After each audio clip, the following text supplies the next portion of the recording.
Bem, meus irmãos, boa noite. Então, sejam todos bem-vindos aqui no nosso tempo aqui com o Edson. Essa aqui vai ser a nossa aula 7, tá? Aqui do módulo Bibliologia, ok? Bem, antes de passar... Ok, Edson, pode assumir aí, Edson.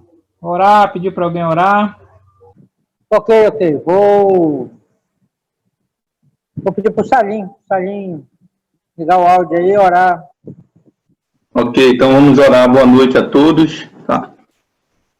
Então vamos orar. Senhor, mais uma vez nós somos gratos ao Senhor pelo dia. Obrigado porque o Senhor sempre está presente no meio da tua igreja, no meio do teu povo. Nós nos alegramos que o Senhor nos dirige através do Santo Espírito. Também te pedimos por esse momento de aprendizado da tua palavra. Venha estar usando o pastor Edson nesse momento também, nos informando, nos trazendo conhecimento através da tua palavra. Nós possamos estar com nossos ouvidos atentos àquilo que o Senhor tem para nos ensinar essa noite. Obrigado pela presença de cada irmão. Nós te louvamos que o Senhor ouve as nossas orações e nós agradecemos pela vida da Sami, família do Ricardo, Senhor Deus. E obrigado, Senhor Deus, pela maneira como o Senhor trabalhou durante essa cirurgia, Senhor Deus. Nós te louvamos e agradecemos no nome do Santo de Jesus.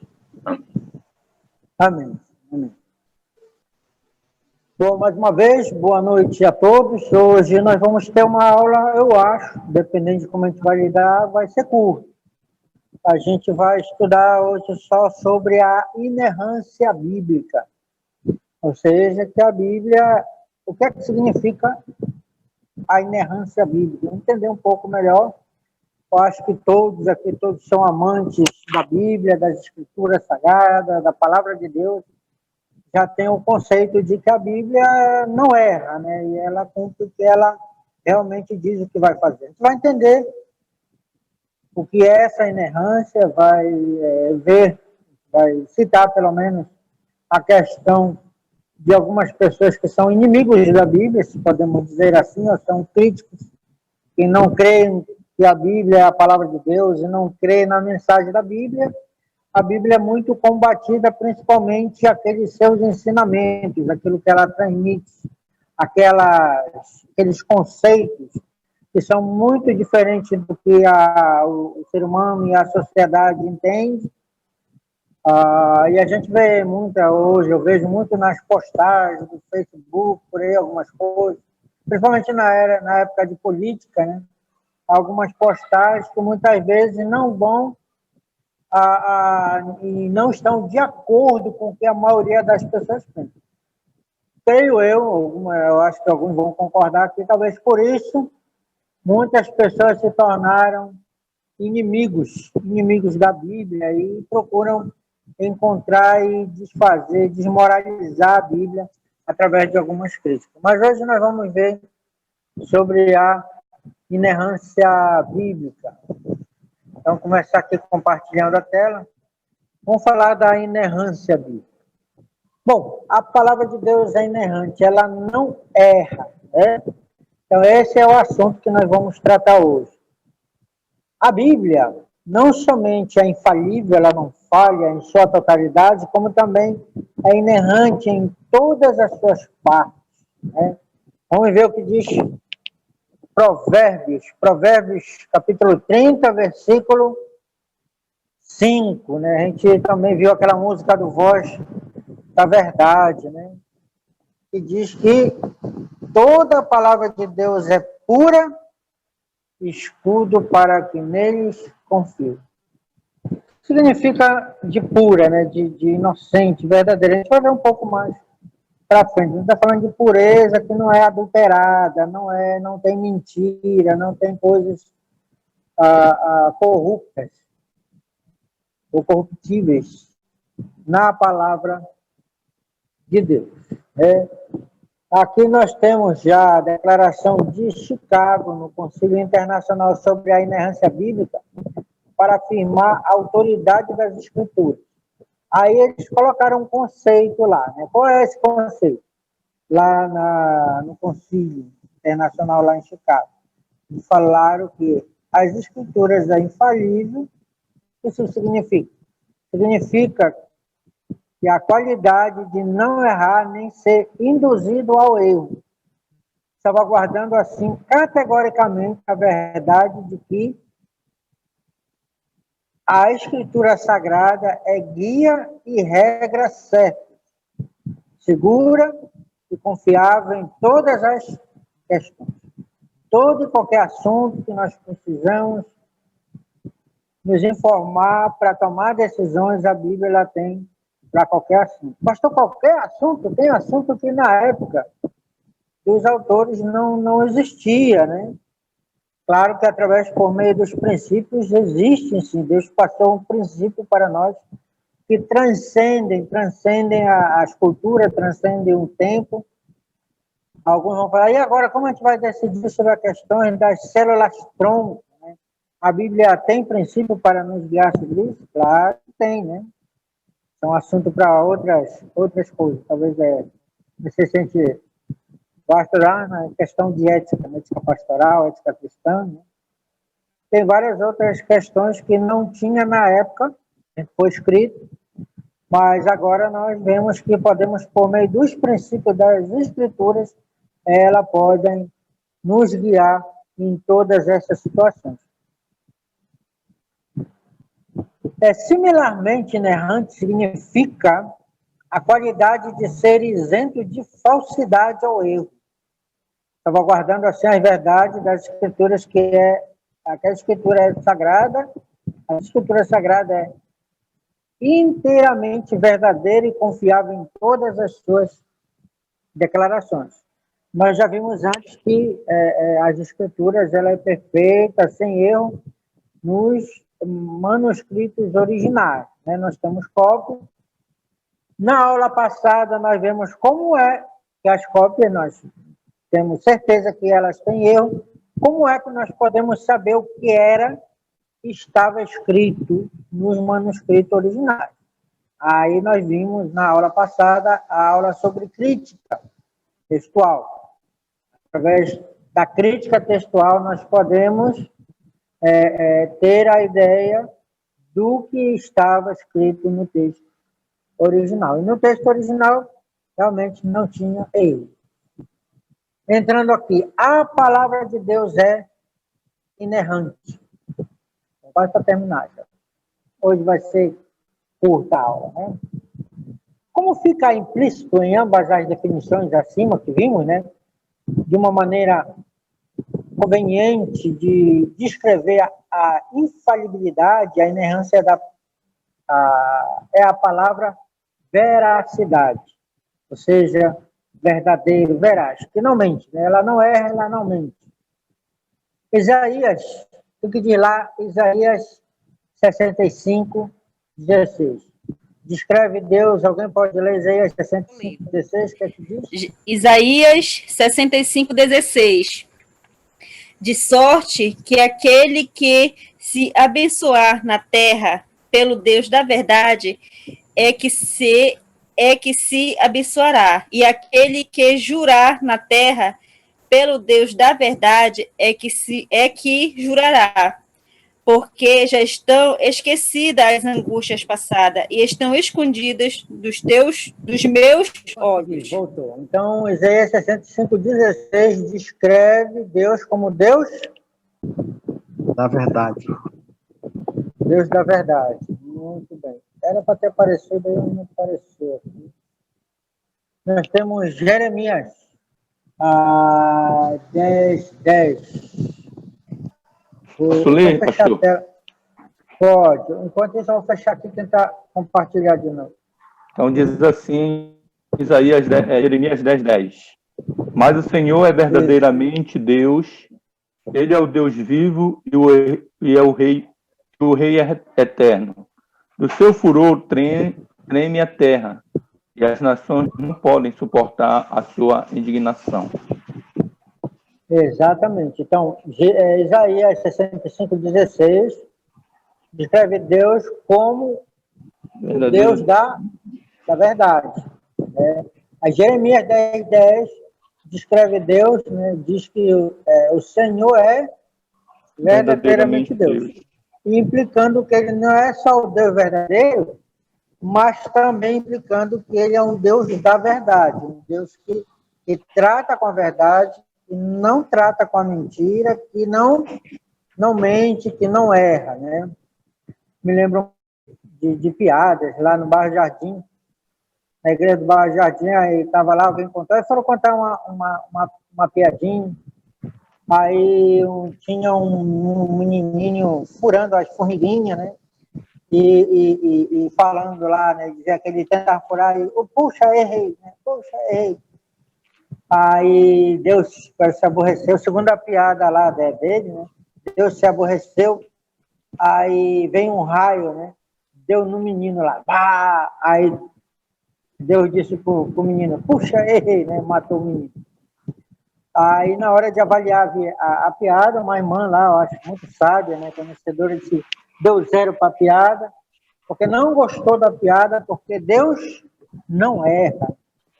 Sabe que nessa história eu gostei muito, essa irmã pegou muito minha admiração, porque ela tem um conceito bíblico, né, do que é realmente Deus. Ela não gostou nem de brincadeira, né, brincar que Deus erra, porque Deus não erra nem de brincadeiras, que a verdade, a visão que ela tem é essa visão que as escrituras passam de Deus. E nós, vendo como a escritura, a palavra de Deus realmente é verdadeira, é real, é verdade. O Novo Testamento vai concordar com o Antigo Testamento, né, com alguns versículos. João 3,33, né, vamos ver outro voluntário aí para ler para a gente. Posso ler? Pode. Aquele que aceitou o seu testemunho, esse confirmou que Deus é verdadeiro. Exatamente. Eu acho que isso tá falando de João Batista, né, que não sei se eu estou aqui com a mente meio cansada. Ou era João Batista falando de Jesus, né? Ou era Jesus falando de João Batista, falando que aceitaram o testemunho de João Batista, e o testemunho era que Deus é verdadeiro. Ao falar de se referindo a Jesus, né? Se eu não estou equivocado. Temos João 17,3, alguns podem dizer até de verdade, né? E a vida eterna é... Alguém vai completar? É esta, né? Que conheçam ao único Deus verdadeiro e a Jesus Cristo, a quem enviaste. Com certeza muitos já sabem de memória. Esse é um versículo que nós vamos pregar, vamos evangelizar quando nós enfatizamos o relacionamento, né, com Deus.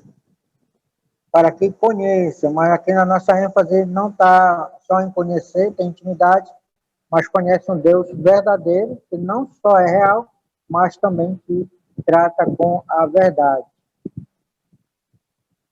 1 João 5,20, eu vou pedir para alguém ler. Tipo aniversariante de hoje, você está com a Bíblia aí, pegar ele desprevenido. Geralmente quem lê é quem está prevenido, né? Que está com a Bíblia aberta aí, né? O Jean, que está fazendo aniversário.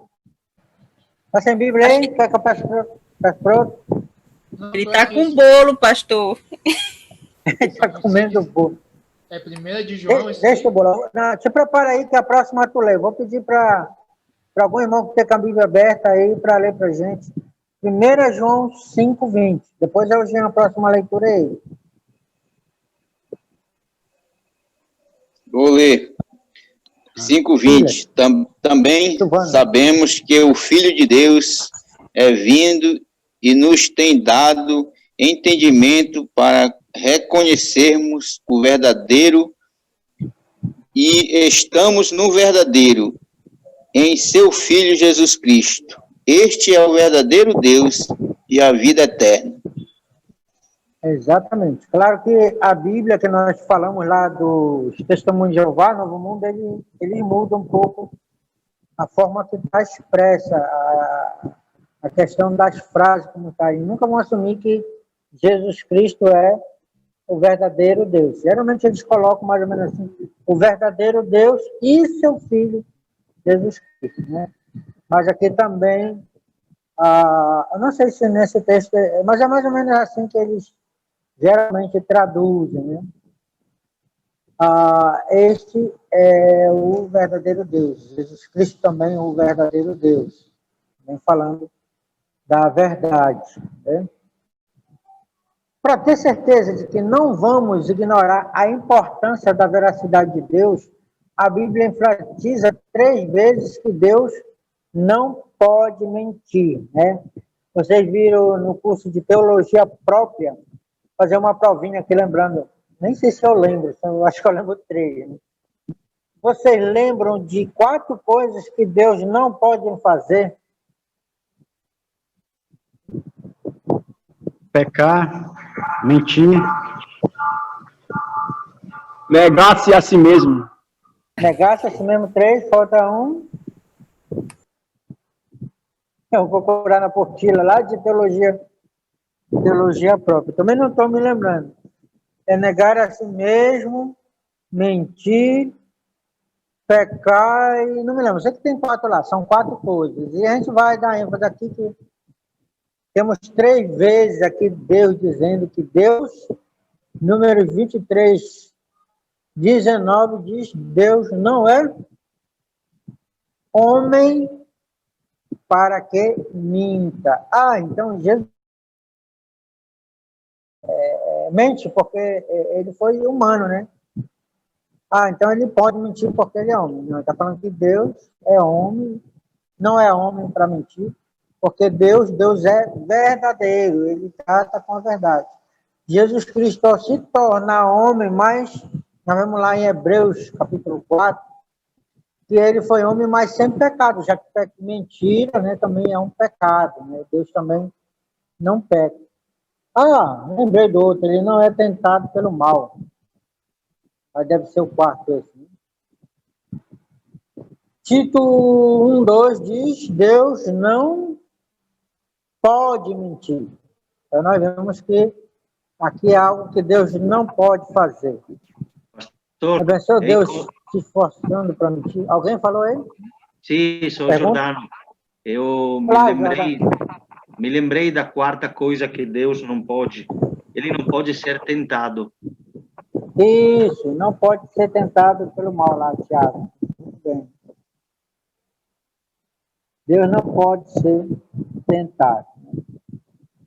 E aqui Deus não pode. Veja bem que a palavra não pode, não tem como, né, Deus mentir. Então, eu acho que isso é muito importante quando nós vamos ler as Escrituras sabendo que ele não pode mentir.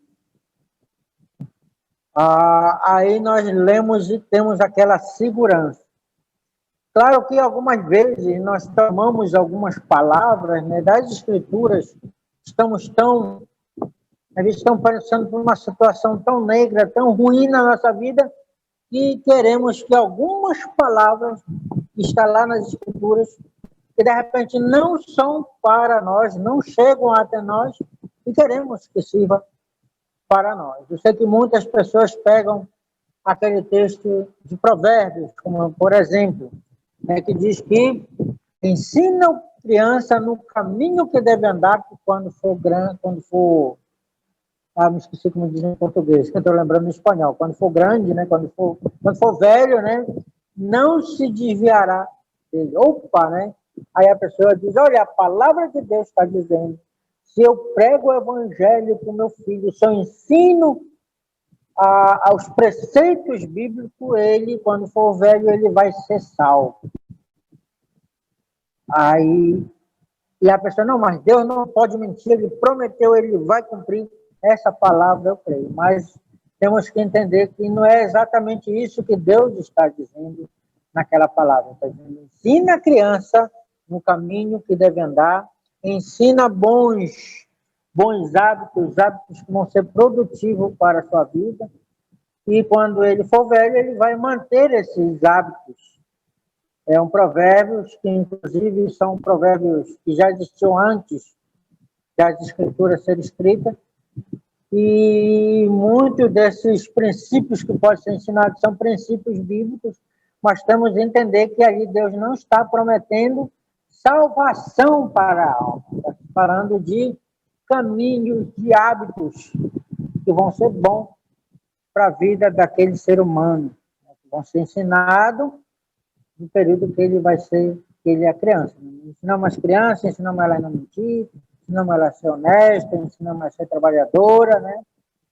Nós temos que pregar a palavra de Deus, concordar com o resto daqui. Temos outro, tem a questão da teologia, acho que foi na teologia, não, no assunto, talvez vocês ainda não fizeram aqui, soteriologia, né? Vai ver o assunto lá da eleição, né? Da predestinação de Deus.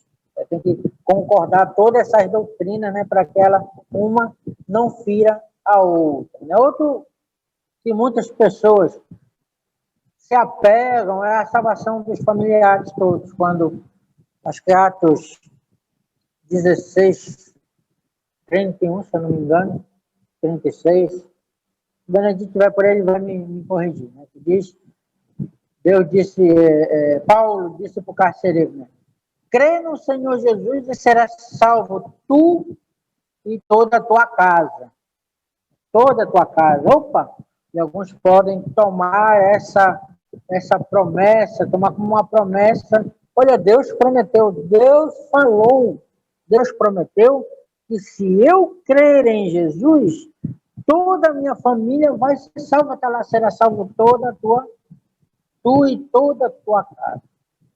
Mas nós vemos que acontece, que realmente não acontece em muitas famílias, quando uma pessoa se converte, nem todo mundo da família se converte, né? Mas a gente tem que entender que aquela promessa, aquela palavra de Deus foi para o carcereiro. Então, disse Paulo para o carcereiro.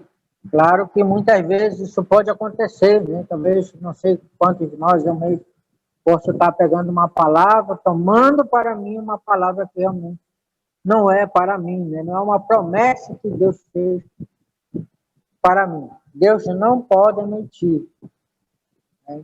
Dentro desse sentido. Hebreus 6, 18 diz, para aí, Jean, agora sim, botar o Jean para ler. Hebreus 6, 18. Deu tempo para ele encontrar uma Bíblia, atrás dele aí tem minha biblioteca. Tem alguma Bíblia, se não tiver pode ler no grego mesmo, uma dessas Bíblias que tem aí. Hebreus 6,18, né? Sim.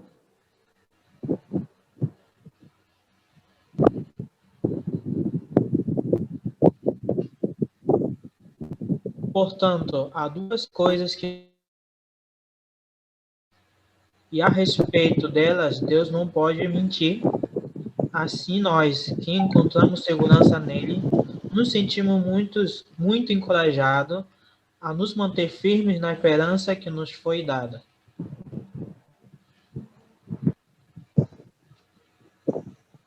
Muito bem, obrigado. Estão me escutando? Estou recebendo uma ligação aqui no meio da aula. Estamos escutando, sim. Tá, Jó? Então, aqui Hebreus 6,18 diz que é impossível que Deus minta, né? Deus não é homem para mentir, Deus não pode mentir e a coisa vai complicando ainda mais, né? É impossível que Deus minta, né? Então, alguns críticos da Bíblia, os inimigos da Bíblia, entretanto, gostam de destacar que a veracidade bíblica está aberta a questões, porque as escrituras contêm termos que não são cientificamente precisos. Destacar que a veracidade bíblica está aberta a questões. Uma forma educada de dizer, olha, tem algumas coisas que podemos questionar na Bíblia, né? Que você vai entrar, vai ver várias coisas que, puxa, vai ficar encrenqueiro que acaba até, às vezes, confundindo alguns. Podia citar algumas coisas, mas nem vou citar aqui. Até eu mesmo fiquei meio confuso com algumas questões, eu acho que nem vale a pena citar, que depois dá um trabalho para tirar essa confusão. Mas se você tiver algumas dessas questões, você encontrou aí na internet, tudo. Aí você me pergunta aí privado lá no grupo de alunos, né? Tem algumas questões sobre a Lilith, né? Acho que numa dessas aulas saiu, né? Questão da outra Eva, né? Que teve uma outra mulher que Deus criou antes da Eva, algo parecido. E algumas coisas até que tem também confusões com outros relatos bíblicos, né? Porque temos relatos babilônicos da criação, do dilúvio, e muitas vezes se encaixa algumas coisas, né? Tem questões que as pessoas colocam sobre a crença dos judeus, que muitas vezes são citadas nas escrituras como forma didáticas e que muitas vezes são questionados pelos inimigos da Bíblia, enfim, né? E segundo eles, existem algumas passagens que se contradizem. Imagino como Deus falou para Abraão que o povo, né, a descendência dele ia para o Egito, que ia passar 400 anos lá. Depois lá em Êxodo diz que passado 440 anos, Deus tirou eles do Egito. Olha, tem um erro aqui, diz que era 400, mas lá em Êxodo diz que é 440, houve um erro, né? Aí, aqui mais na frente já vai explicar isso aí, né? Como é que se explica muitas dessas coisas? Isso aqui já explica praticamente tudo, essas questões, né? Na inspiração, Deus utilizou a cultura e as convenções do meio ambiente dos seus escribas. Ambiente esse que Deus controla em sua providência soberana. Deus usou o entendimento, aquelas coisas que as pessoas poderiam compreender naquela época, Deus, sem falhar na realidade que alguns, por exemplo, dizem que antigamente os cristãos criam que a Terra era plana. Mas Deus, dentro desse entendimento, revelou para as pessoas, não revelou que a Terra era plana, né? Mas mais adiante nós vimos que a Bíblia nunca declarou isso. Isso foi conceito, né, das pessoas daquela época, e Deus, sua providência, revelou as Escrituras, revelou a criação, mostrou várias coisas, sem, contudo, falhar na realidade do que é a ciência, do que é tudo que é descoberto hoje, você vai ver que não está em desacordo às Escrituras. Assim também a história bíblica, né, deve ser tratada como história. A Bíblia, ela tem os seus, eu esqueci a palavra, ela tem suas formas de escritura, né? Por exemplo, na questão de história, é um tipo de escrita, né? Tem a poesia, a história deve ser tratada como história, a poesia tem que ser tratada como poesia, a hipérbole, o exagero, a metáfora, que são comparações, deve ser tratada como metáfora, hipérboles, né? Hipérboles e metáfora deve ser tratada como hipérboles e metáforas, generalizações e aproximações, assim como são e assim por diante. Por exemplo, generalizações. Nós vimos lá que Deus, quando falou em forma generalizada que ia passar 400 anos no Egito, foi uma forma generalizada. Quando nós vemos lá em Êxodo, ele dá uma forma mais precisa, que foram exatamente 440 anos. Então, as Escrituras realmente é inerrante, no sentido de ser absolutamente exata pelos padrões modernos. Ela é, ainda nos padrões modernos, ela não falha na sua exatitude. Mas, no sentido de cumprir suas afirmações e alcançar aquela medida de verdade específica visada por seus autores. Não sei se consegue entender isso aqui, né? Mas, por exemplo, o livro de Apocalipse. Talvez no futuro, tem muitas coisas que nós não entendemos ainda. Mas Deus queria compartilhar isso, dar uma revelação do que vai acontecer no futuro para aquelas pessoas primitivas do ano 90, por aí, depois de Cristo.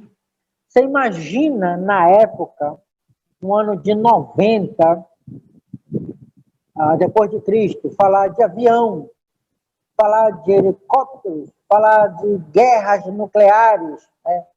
Falar de câncer que toma as pessoas. Então, a forma que Deus revelou, ele tirou ele de lá da época do ano 90, depois de Cristo, e levou para o ano que eu nem sei qual é, mas bem adiante de nós, mais de 2000, né? Mais de 2020, já estamos em 2020, não sei quantos anos para frente, ele começou a ver algumas coisas. Imaginem só João vendo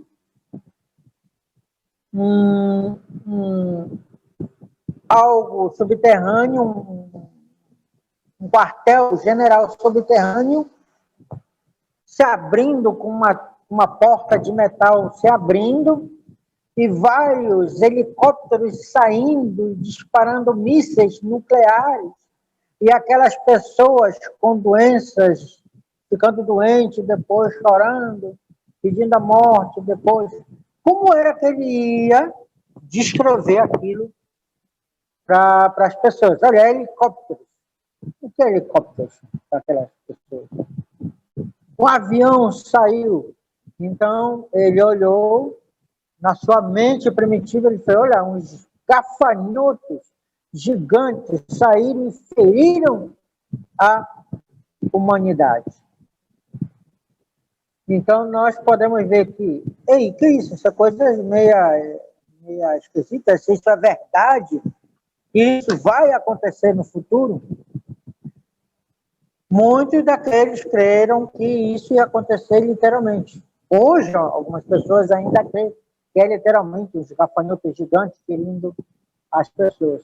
Algumas pessoas agora entendem que ficou mais claro que João, naquela época, sem saber, sem ter a menor ideia de que essas coisas, não existia nem motor, não existia nem energia elétrica, e ele vendo essas coisas do futuro, como é que ele ia descrever as pessoas do ano 90, depois de Cristo.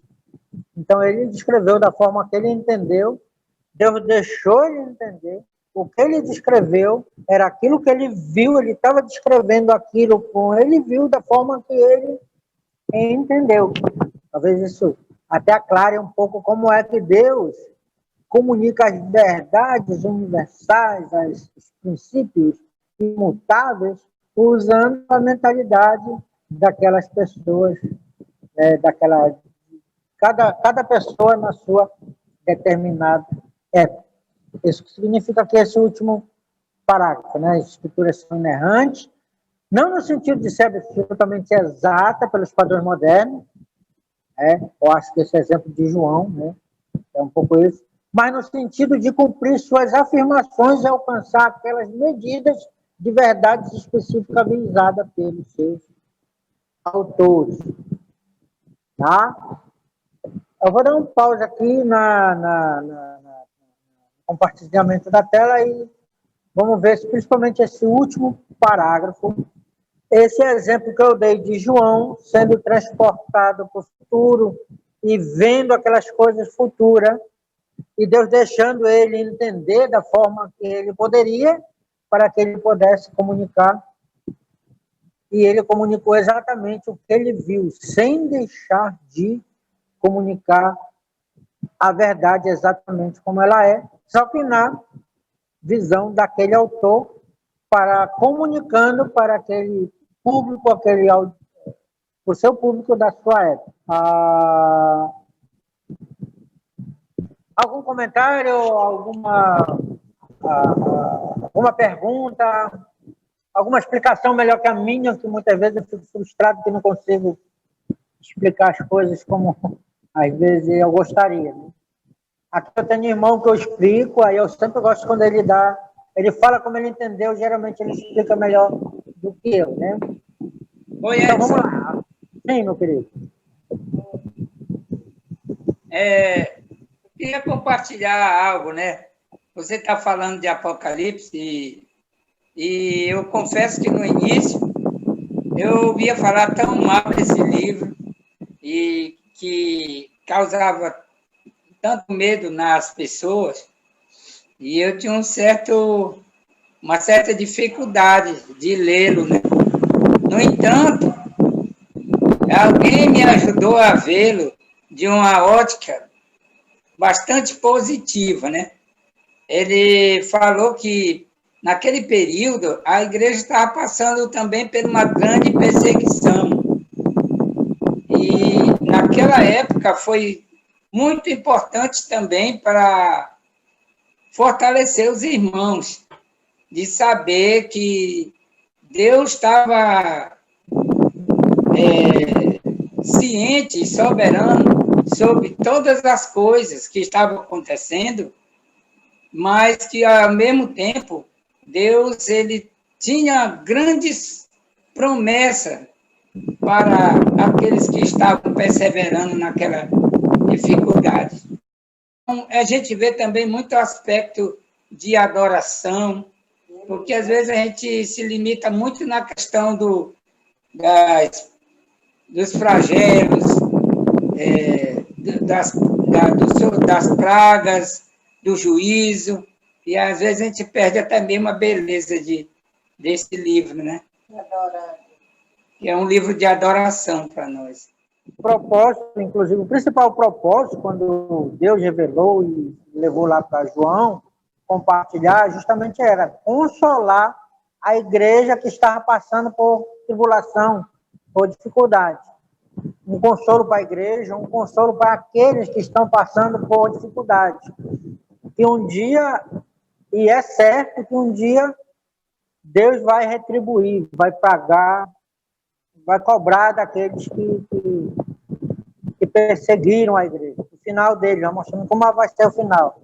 Nós, agora que estamos sofrendo, vamos estar em gozo no céu, né? E o mundo e aqueles que não adoraram a Deus, que não buscaram a Deus, que perseguiram os seus filhos, vão sofrer, vão pagar, né? Por tudo que fizeram independente de Cristo. Muito bem, deu para explicar um pouco? Ou confundiu?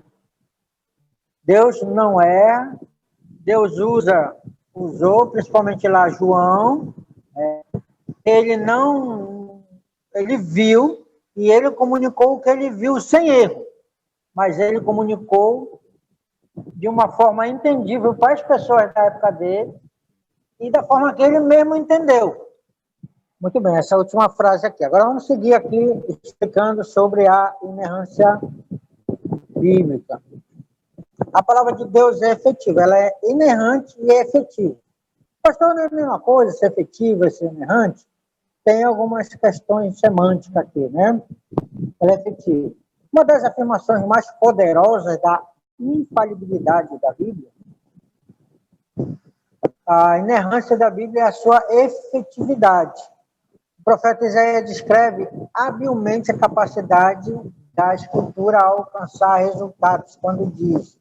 O que ele diz assim? Diz aqui. Ele diz assim, como desce a chuva e a neve dos céus, e para lá tornam, sem que primeiro reguem a terra e fecunde e faça brotar, para dar semente ao semeador e pão ao que come, assim será a palavra de Deus que sair da minha boca. Não voltará para mim vazia, mas fará o que me apraz e prosperará naquilo para que a designei. Isaías 55, 10 e 11. Alguém poderá dizer, olha só, Deus vai salvar todo mundo, né? Deus cumpre a palavra de Deus. Se a pessoa escutou a palavra de Deus, ela não volta vazia, ela vai trazer salvação, né? Mas temos lá também Romanos, capítulo 9, que Deus também predestinou vasos de honra e vasos para desonra. Às vezes Deus usa a sua palavra, a palavra não volta vazia, muitas vezes trazendo vasos de honra, mas também nós não devemos ignorar que também alguns vão ser vasos para desonra, né?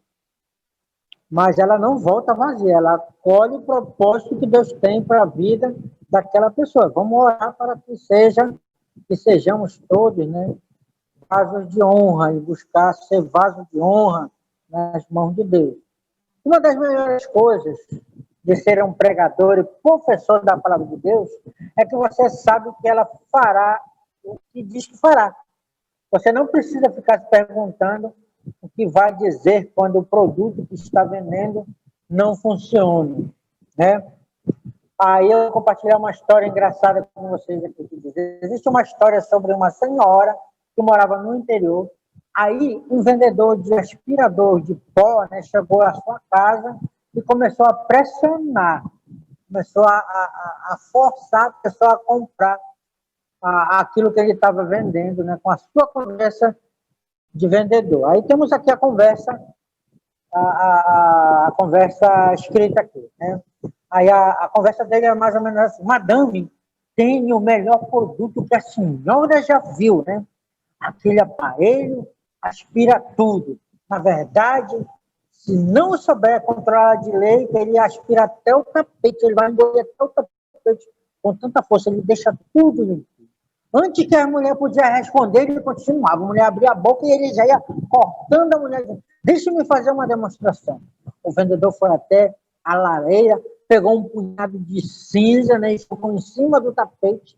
Então tirou um saco do bolso e despejou ainda mais poeira e lixo sobre o tapete. Depois de fazer uma verdadeira sujeira, ele disse: madame, quero que a senhora veja esse produto em ação. Eu garanto que ele vai aspirar cada grão de sujeira que eu joguei no chão.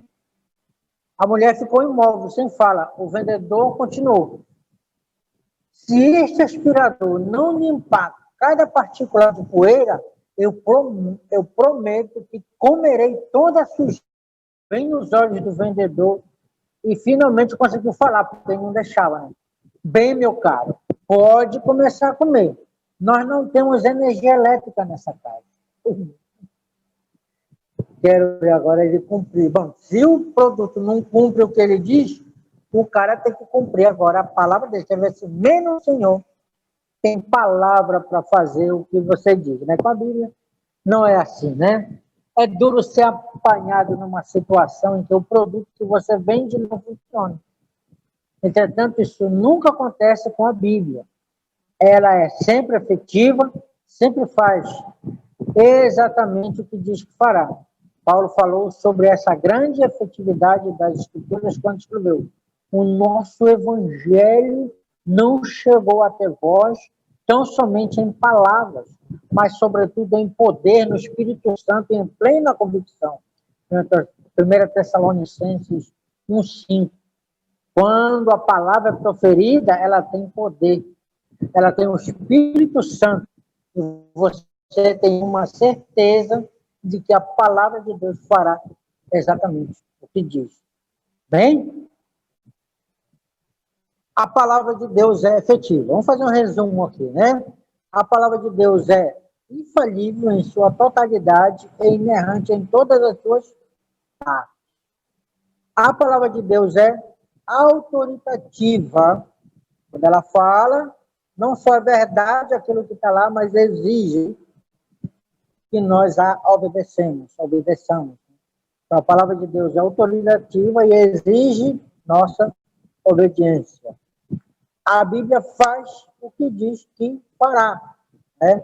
Lembre-se, aquele detalhe que a gente tem que ter uma boa hermenêutica.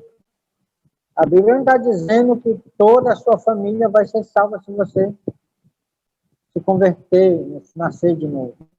E alguns outros, né, princípios são colocados, algumas outras promessas que muitas vezes não são para nós.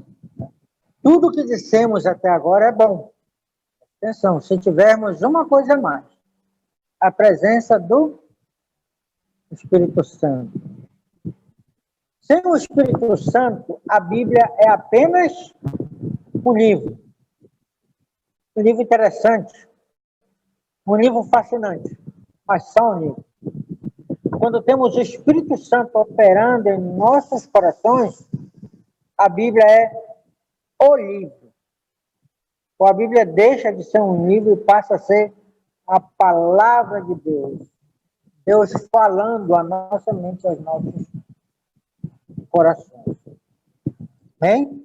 Bom, abri aqui para comentário. Nossa aula hoje, prometi, assim, quero seguir o testemunho da Bíblia também, né? De não ser como vendedor, né? Prometeu algo que não poderia cumprir. A nossa aula vai ser curta e terminamos aqui. No próximo, nós vamos começar o próximo assunto na próxima aula, né? Alguma pergunta, algum comentário, algum acréscimo sobre a aula de hoje? Luiz Viana. Mais uma vez, compartilhar essa questão de nós termos certeza da veracidade da palavra de Deus.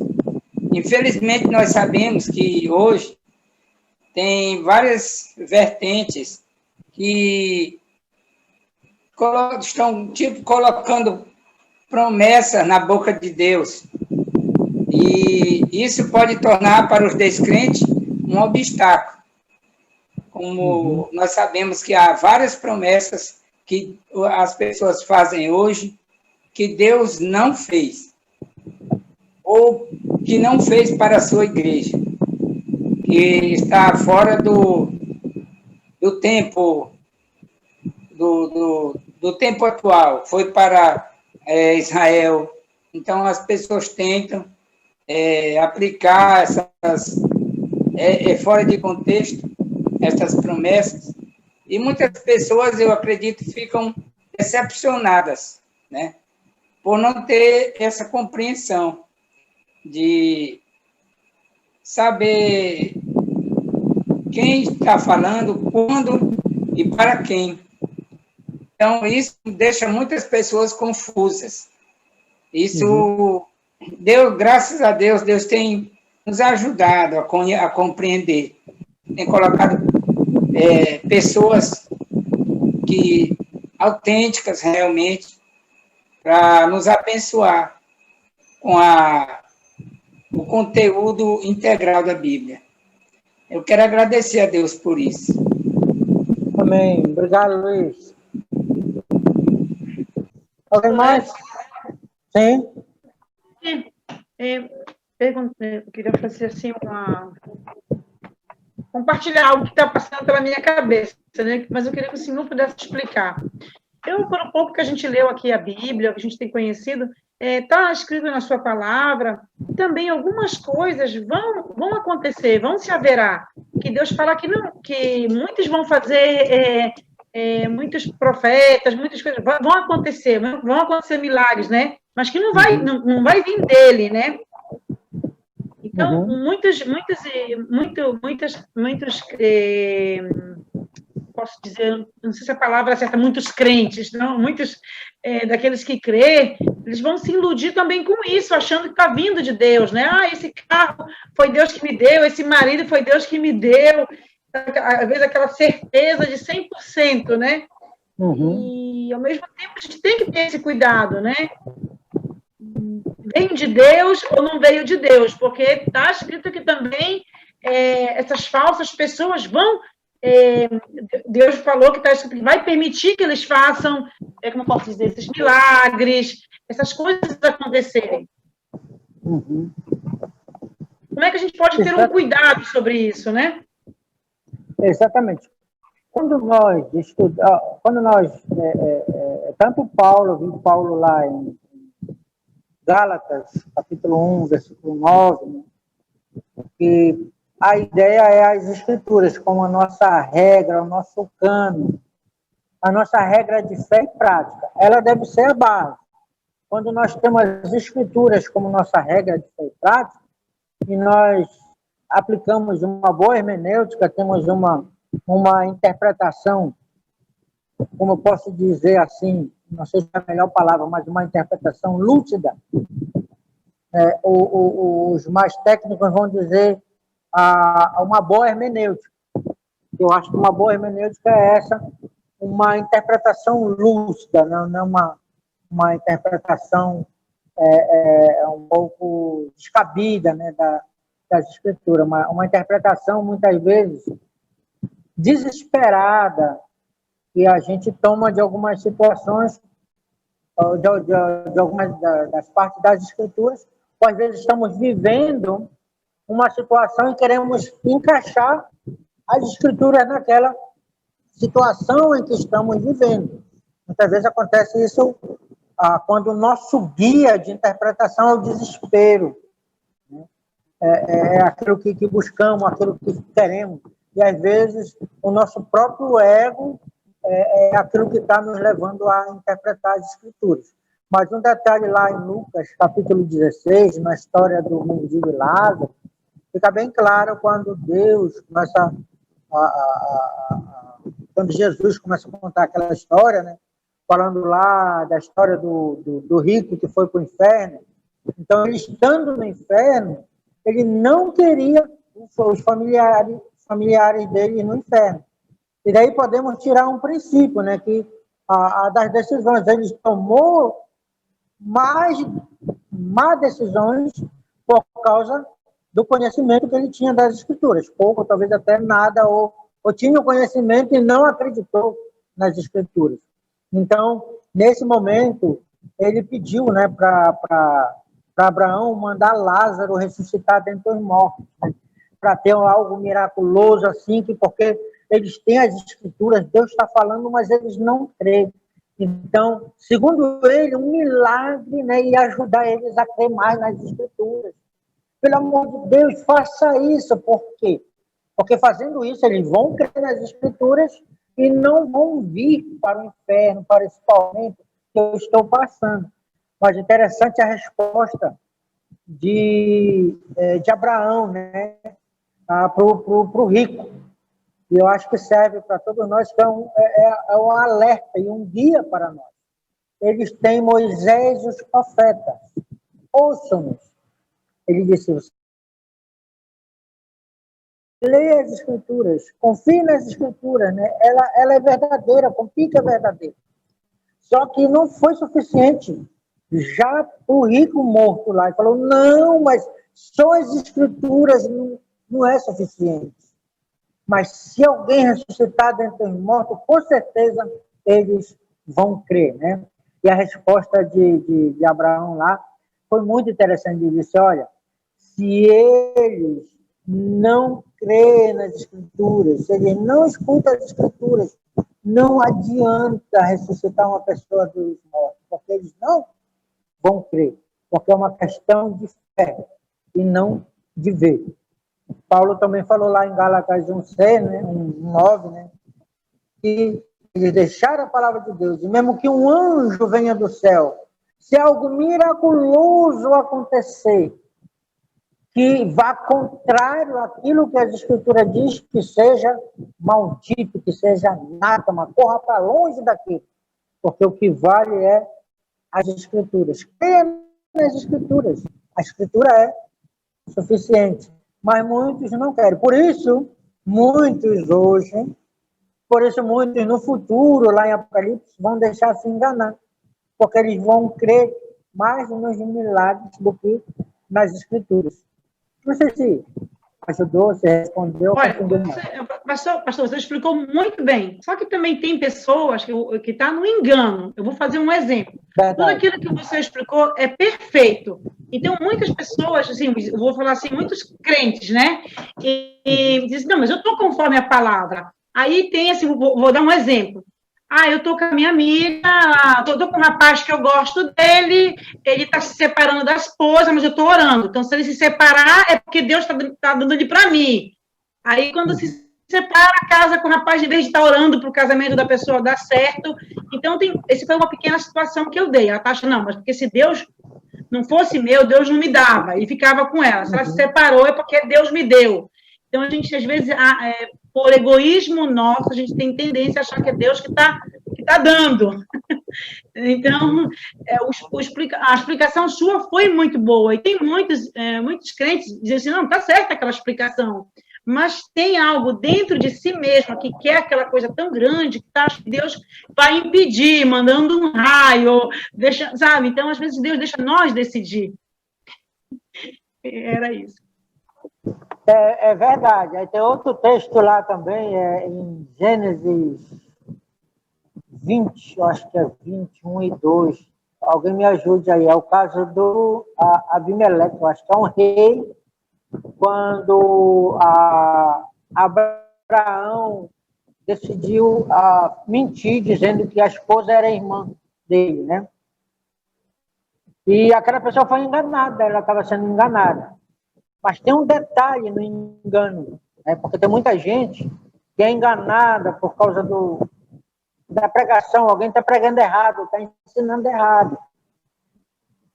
Mas quando a pessoa ela ama a Deus e quer agradar a Deus, acontece muitas vezes isso, que Deus impede. Talvez tirando a vida, vai impedir de alguma forma. Você lê lá, se não me engano é 20, alguém pode procurar aí a história lá, né? Quando Deus fala a Abraão, tu vai morrer, eu vou te matar. Por quê? Por que, Senhor? Tu vai me matar? Porque tu pegou essa mulher, ela é casada, né? Não, mas eu não sabia, né? Aí Deus fala para ele, olha, não vou te castigar. Sabe por quê? Porque eu sei da pureza do teu coração. Eu sei da sinceridade, na verdade, da sinceridade do teu coração, porque tu quer me agradar. E tu foi enganado. Eu creio que daí dá para tirar um princípio, que muitas vezes algumas pessoas são enganadas, mas Deus não vai permitir que ela tome uma decisão errada. Deus vai interferir. Sabe por quê? Por causa da pureza do coração daquela pessoa em querer agradar a Deus. Aí nós vamos ver a diferença em algumas pessoas que querem agradar a Deus e querem só fazer a sua vontade. Em situações, orar, eu passei por uma situação aqui na igreja, que uma moça, ela conviveu com um rapaz, teve 3 filhas com esse rapaz, o rapaz deixou ela por causa de outro, ela está lutando para criar filha, apareceu um outro rapaz, que aparentemente está livre, mas ele também já esteve enrolado no outro tempo. Aí ela veio pedir, pastor, principalmente pela situação, o desespero dela, muito ruim, uma mulher criar filho sozinho, sem trabalho, sem tudo, e ela tentando estudar para arrumar um emprego, para se virar, para manter as filhas. Então, às vezes, a situação, o desespero da pessoa, leva ela a tomar algumas decisões. Mas ela veio, conversou, e eu li alguns textos bíblicos para ela.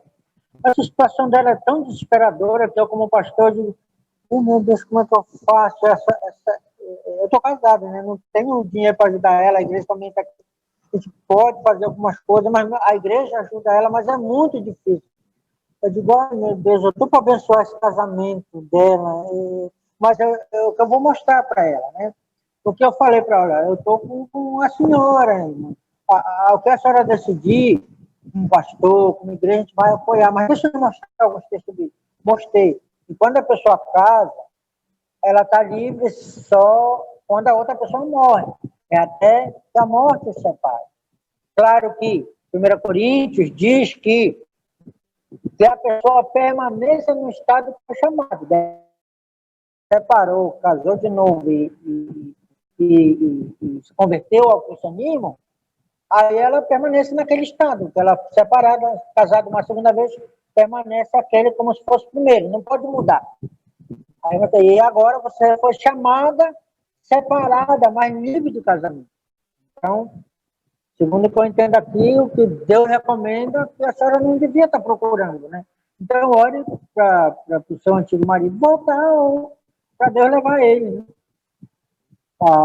E ela pensou, ela voltou, tomou uma decisão, já estava, o rapaz estava pressionando ela, se casa, no caso, ela decidiu obedecer a palavra de Deus, mesmo que ia ser o pior para ela, que ela ia sofrer.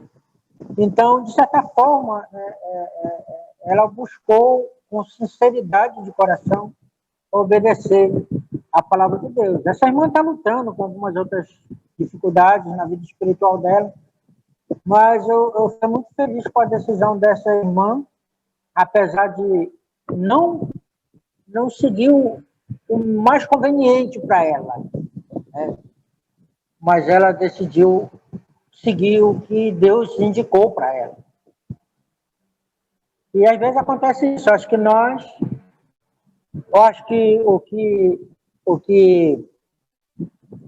como eu posso lhe dizer, o que motivou muito ela foi realmente o ensino do que a gente crê que é verdade, que a Bíblia é verdade, e também a compreensão, porque nós estamos aqui para julgar. Deixa Deus julgar, deixa a Bíblia julgar. Irmã, a decisão é sua. Eu vou mostrar aqui, mas o meu amor pela senhora não vai diminuir se a senhora tomar uma decisão diferente, né? A gente está aqui para buscar soluções, né? Juntos, olha Deus, junto com Deus, Deus vai dar a solução, né? Eu acho que está se fazendo pouco. Acho que hoje muitos estão buscando as soluções mais fáceis, em vez de buscar as soluções bíblicas. Pensando assim hoje sobre... Não é falta de conhecer Deus, porque eu conheço aqui pessoas que se separou, casado, que se separou, e tá aí, mudou para outra igreja e está tudo bem lá. Isso me incomoda muito, porque isso para mim é uma falta de conhecer Deus. Por exemplo, essa senhora que está falando, ela foi te pedir conselho. Você apresentou um conselho bíblico. E ela creu nesse Deus bíblico. Aí eu fico pensando, como é que uma pessoa, ela saiu da nossa denominação, separou do marido, está em outra congregação, tem atividade, está tudo ok, e dizer, para mim, a pessoa dessa não conhece Deus, porque se o pastor lá na outra igreja, ele mostrasse como Deus reage diante de uma situação dessa, o que é um casamento, e não aceitasse uma pessoa dessa lá, talvez ela repensaria. Isso me incomoda, certa situação.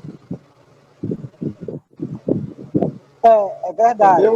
Às vezes, a minha postura, às vezes, como pastor, às vezes eu fico pensando, às vezes eu sinto que eu nem sirvo para ser pastor, porque, puxa, às vezes eu quero ajudar, eu tento entender, mas a gente tem que mostrar o Deus, né? Que Deus atua. Agora, eu sempre faço, para a gente não julgar, porque existem dois tipos de pessoas. Tem aquelas pessoas que são enganadas, né, que tomam decisões porque foram ensinadas erradas, e tem outras pessoas que a doutrina bíblica, a verdade bíblica que é apresentada pelas Escrituras, causam coceira nos ouvidos. O que significa essa coceira no ouvido que Paulo falou? Significa que incomoda, que eles não gostam, que causa incômodo.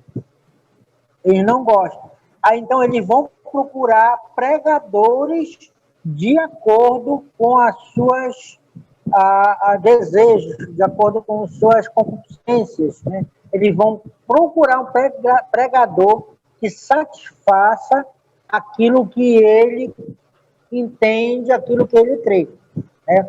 Agora, a gente precisa ter muito cuidado para não julgar as pessoas. Cada caso é um caso. Se você não passar tempo, se você não conhecer a história da pessoa, se você mesmo não sentar, não der oportunidade para aquela pessoa escutar a palavra de Deus, porque eu me sinto assim como um mensageiro da palavra de Deus. Eu mostro a palavra de Deus. Algumas pessoas até não gostam muito do meu ministério, né? Porque alguns dizem, não, o pastor ele tem que dizer para a pessoa, olha, você vai fazer isso, o senhor vai deixar de fumar, você vai engolir esse cigarro agora. O meu ministério é diferente, eu não faço isso, eu chego, olha, o Espírito Santo diz que a gente deve cuidar do nosso corpo, da santuário do Espírito Santo, que devemos cuidar. Então você está pecando quando você está fumando, né? Você está ali fumando, está prejudicando a saúde dele até a mim. Eu estou falando com ele, pregando para ele e estou ali, né? Mas no final a decisão é a pessoa, né? Estava estudando com uma jovem aqui Aí chegamos no ponto lá, ela começou a namorar com um rapaz. Ele é crente, ele só vai numa igreja, ele está indo numa igreja. Aí ela me falou, não queria me dizer que igreja era. Aí eu chamei o rapaz, você vai numa igreja? Vou numa igreja católica. E, meu Deus, a menina sabia que ele era, e não quis dizer que estava namorando com os crentes, que é de uma igreja, só que a igreja era católica. Aí eu comecei a estudar com ela e falei para ela mostrar, né? Não, na verdade, foi uma irmã que estudou com ela e mostrou. Não vos ponhais em julgo desigual com os incrédulos. Aí o que significa isso? Significa quando você é crente e se mete com uma pessoa que não é crente, né? Foi bem claro, mostrou para ela. Aí a moça começou a chorar. Poxa, eu não sabia. Eu não sabia, né? Aí um outro conversando com ele, não, mas já foi ensinado na igreja e tudo. Uma coisa é você ensinar num púlpito e saber a Bíblia, conversando com a pessoa prestando atenção.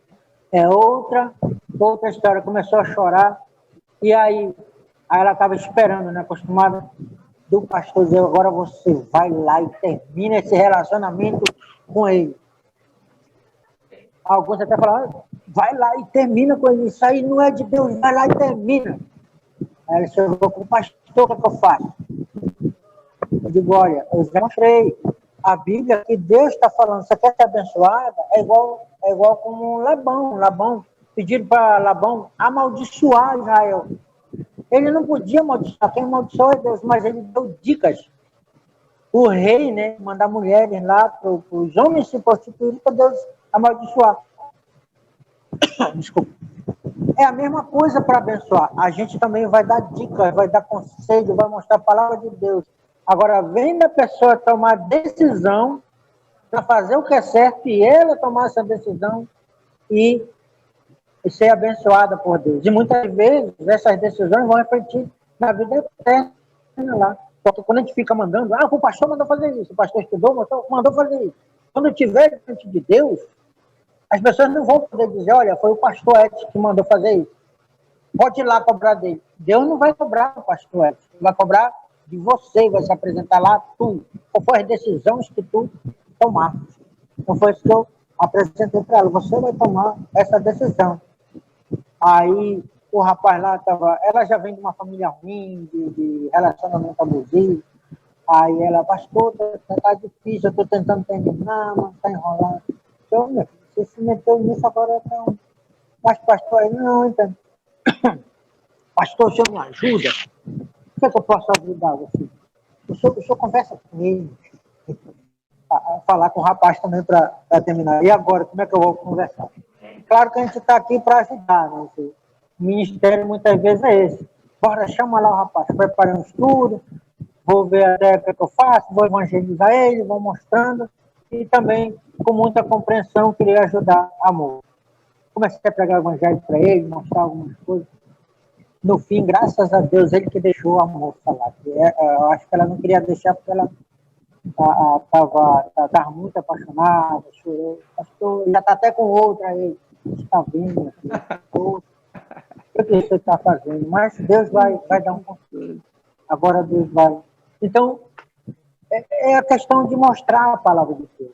A palavra de Deus não só mostra o que é certo, mas ela também dá os recursos, né? Nós temos o Espírito Santo.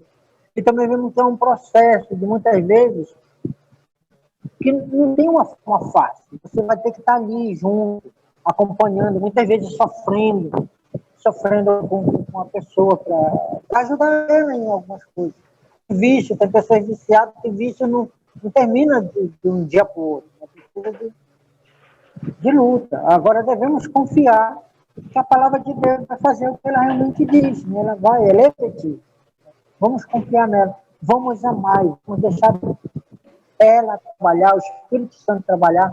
E é tão fácil porque nós só apresentamos e deixamos a palavra de Deus trabalhar, porque ela realmente é efetiva. E isso é maravilhoso. Eu estou quase morrendo, meu coração está quase parando, e alguns dizem que eu já devia deixar o ministério, né? Mas nessa confiança, eu fico mais tranquilo, né? Meu coração ainda está funcionando, né? Por quê? Porque essas situações eu descanso em Deus, eu espero em Deus, situações mais diversas possível, adversas, né, que tem enfrentado. Tenho descansado em Deus, estou tranquilo. Né? Acho por isso que estou conseguindo uns dias mais de vida. A gente vê que é muito bom quando uma pessoa que se diz crente, é muito bom quando ele procura ajuda, mas pessoas que têm maturidade, pessoas que vai aconselhar por meio da Bíblia. Mas tem pessoas que ele não gostam de compartilhar nada e ele quer fazer as coisas do jeito dele, né? E quando a bomba estoura, eles querem que a pessoa ore, que resolva o problema. É isso que eu digo. Essa falta de não conhecer Deus. Né? Isso até dentro das igrejas hoje precisa se pregar quem é Deus, né? Para você saber o que agrada a Deus, o que desagrada a Deus, né? Como você tem que viver como cristão. É uma coisa que a gente aí tem que se falar, né? Está ensinando essas coisas. A Bíblia está cheia, nós falamos agora, né? Que a Bíblia ela tem solução para toda a área da nossa vida. Não tem uma área da nossa vida que a gente pode dizer, isso aqui eu resolvo sozinho, né? Independente de Deus, não existe. Então, o cristão verdadeiro, ele sabe que ele tem que viver debaixo dessa dependência, tem que ter humildade, né? Tem que ter humildade, tem que ter gratidão a Deus. É isso que eu penso, né? É verdade. Tá bom, irmão, são 9 horas, estamos terminando a nossa aula. Ok, meus irmãos, então a gente vai encerrar aqui, obrigado. Eu vou enviar para vocês depois a lista de chamada para você dar uma olhada lá, tá? Sei que alguns irmãos tiveram dificuldade aí por causa da internet, dê uma olhada lá se eu coloquei direito lá, tá? Em relação aos vídeos da aula do Edson, estamos em dias, tá? Eu enviei o último vídeo, acho que da última aula. Então, se você não recebeu, me peça que eu envio para você, tá ok? Então, no mais, a gente vai se falando aí pelos grupos, tá ok? Vamos orar nesse momento e realmente que Deus possa nos abençoar, tá? Depois você pode ficar à vontade. Vamos orar. Obrigado, Senhor, por esse tempo aqui com o Edson. Obrigado pela vida dele, que tem dedicado, Senhor, para compartilhar conosco aquilo que o Senhor tem ensinado para ele em relação a esse assunto, a essa matéria sobre bibliologia, as coisas que envolvem, Senhor, a tua palavra, e que é tão importante hoje, Senhor, porque é tanta más interpretações, confusões, Senhor, naquilo que é em relação à tua palavra. Por isso, obrigado, e cuida da vida de cada um aqui, nos dá uma semana abençoada, Senhor. Na próxima sexta, a gente possa estar aqui novamente para estudar uns com os outros e com o nosso irmão. Muito obrigado, nós oramos em nome de Jesus. Amém.